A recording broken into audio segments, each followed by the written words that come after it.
Thank you for tuning in for the Nick DeLeon Show. We had a great season this year, and we wanted to thank you for making our show at the top of its charts.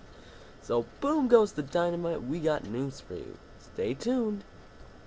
You would not believe your eyes if 10 million fireflies lit up the world as I fell asleep. 'Cause they fill the open air and leave teardrops everywhere.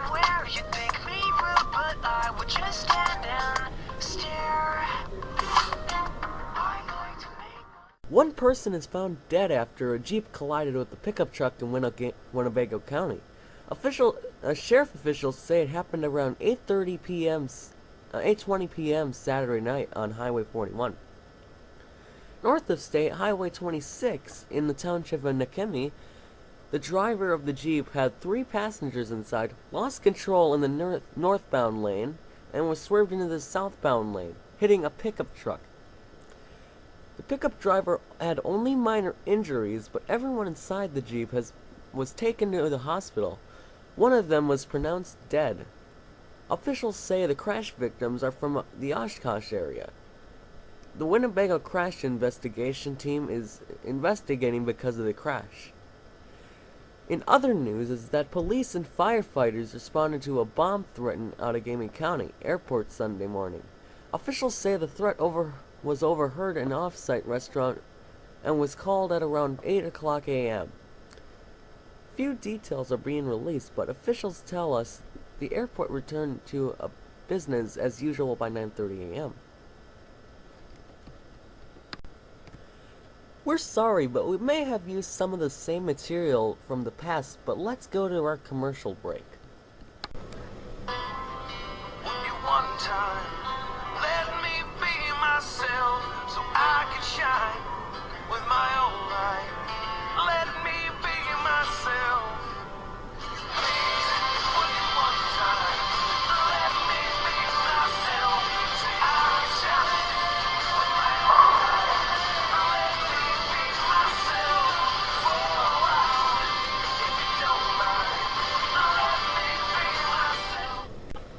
The studio loves you for the grumpy neighbor. I mean, you're Brad Garrett. Mr. Curmudgeon. Mr. Grumpers.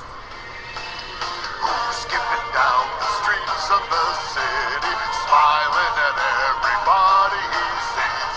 Who's reaching out to take a law or see? Everyone knows it's Brad. Brad, why are you so bubbly? I don't know who he is right now, but he needs to stop it. Crisp, clean, 7-Up. Ridiculously bubbly.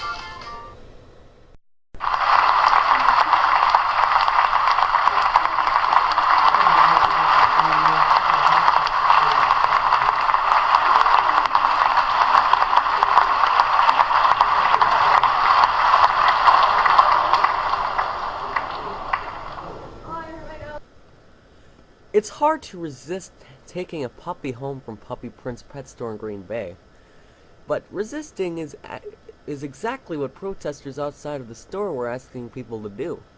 Better Business Bureau gives Puppy Prince an A+ rating, and in the store's 3-year history has no complaints of sick puppies. Protester Melissa Yunke, I think that's what it's called, says she has been having loose stools, a little concerning, followed by the stools that had blood in them. And also says that she brought a puppy from Puppy Prince 2 weeks ago, and a few days later it was in the brink of death with GI tract infections. In my response, I think she might have caused the GI tract infection to her puppy. All I'm saying is that there is a problem, and it's her problem, not Puppy Prince. Now for Snow Watch. Well, what's in the box? Spring is finally here, and we're about to end this season of Snow Watch, because temperatures rose to the 40s. How about for some weather? And even to prove it, if you're from Green Bay, you might want to walk outside for some warm, fresh air. I mean, I've took my winter jacket off, and went, hey, it's winter for dang sake. So my suggestion is to store those winter jackets till November or December and break out those sandals and flip-flops. Now for Nick's Sports Corner.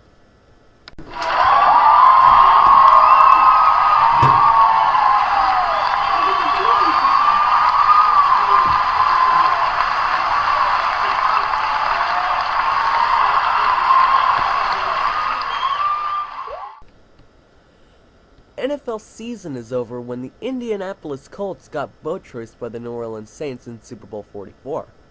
I was betting the Saints would slap it up, flip it, and rub it down in their faces when the Saints won 31-17. In other news is that Tiger Woods told his family, friends, and fans he was deeply sorry for his selfish and irresponsible behavior and admitting his affairs. Now, we didn't want to say much for Tiger Woods because he had a rough time. I mean, it's not my style to rip people, but not just Tiger is having the problem, but a lot of people are having these problems. That's an outrage! Before we conclude Season 1 of the show, we wanted to feature Episode 8's Question of the Day. The question was, in the 1970s, Ray Nitschke took a role as a lineman for what movie? If you answered Longest Yard, you get the Blizzard Bell ring. Hope you listen again for the next season of the Nick DeLeon Show.